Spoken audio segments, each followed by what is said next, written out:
Alors, merci pour ces échanges et je vais prendre justement la solidarité pour Léa, puisque effectivement le Festival interceltique de l'Orient existe depuis maintenant de nombreuses années, grâce à beaucoup de bénévoles.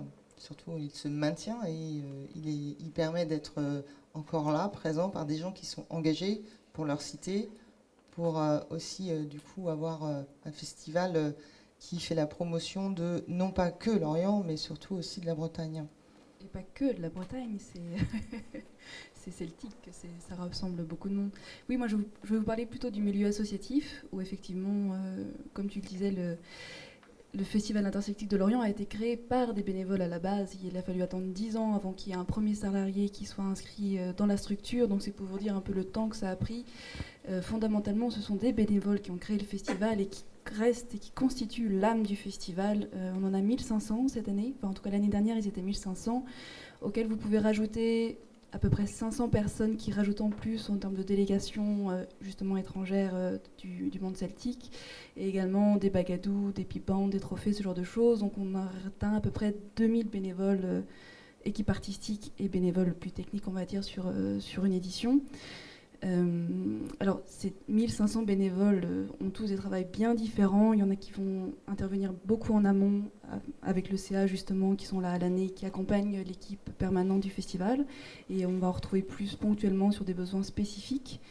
On a à peu près 70 équipes bénévoles qui sont constituées de 500 personnes à une.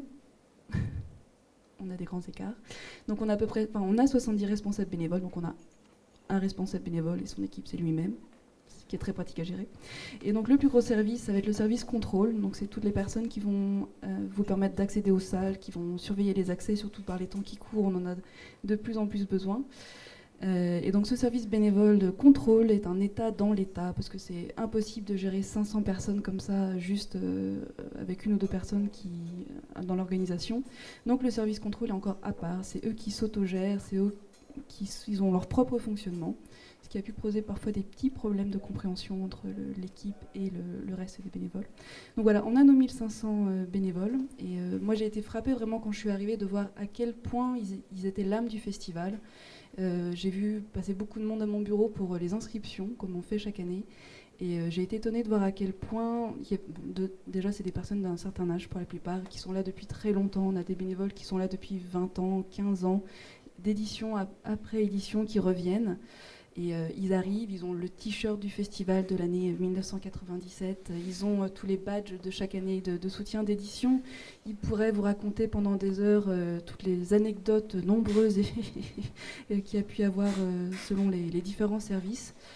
Donc ce sont vraiment l'âme du festival. Et si vous retirez les bénévoles du Festival interceltique de Lorient, eh ben, il n'y a tout simplement plus de festival. Parce que ça serait impossible économiquement parlant d'organiser un tel événement sans le soutien des bénévoles. Imaginez un peu la charge salariale que ça pourrait représenter de rajouter 1500 salaires en plus sur 10 jours d'événement, c'est tout simplement impossible. Et après, humainement, c'est tout simplement... Oui, c'est ça, je vais revenir à ce que je disais, mais c'est l'âme du festival dans le sens où ils sont présents en amont, pendant, après. Euh, Et surtout, après, on a une grande diversité sociale en termes de personnes. On a des personnes qui sont très bien implantées dans la société, qui ont un travail, qui ont des amis, qui ont un cercle social. Et on va avoir des personnes qui, malheureusement, sont dans des contextes beaucoup plus difficiles économiquement, socialement parlant. Et on leur permet, le temps de 10 jours, d'être quelqu'un de lambda, finalement. Ils ont le t-shirt de bénévole, et derrière ce t-shirt, on ne peut pas se douter de la misère dans laquelle ils peuvent vivre. Ils deviennent... un visage parmi tant d'autres qui sont accueillants, qui accueillent le public.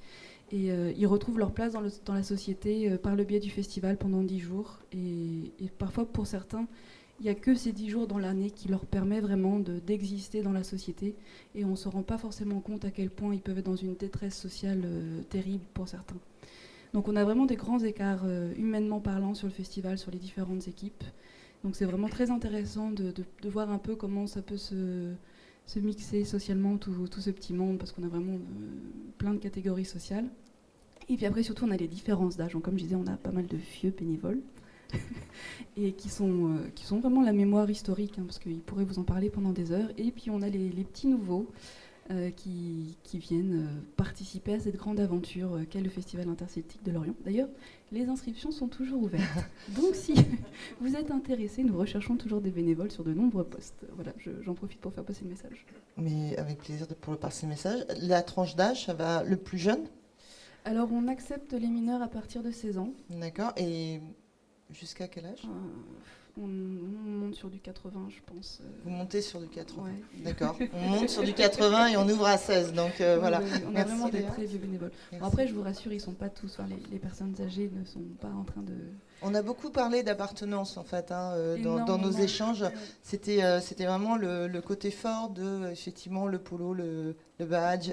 Complètement. Garder les mêmes postes aussi d'une année Là, sur oui. l'autre. Malheureux, n'allez pas changer un bénévole de service sans demander son accord, vous risquez une guerre sociale. Non, bien sûr. Et puis, les bénévoles sont reconnus au sein du festival, c'est-à-dire que selon les différents anniversaires du festival, pour les 25 ans, pour les 30 ans, pour les 40 ans, il y a toujours des événements spéciaux qui sont créés, que ce soit des t-shirts ou des polos, ce genre de choses, qui permet vraiment une cohésion sociale au terme des bénévoles et une fierté pour certains, pour ceux qui ont passé les 25 ans de bénévolat, les 15 ans de bénévolat, de toujours être présent dans la structure.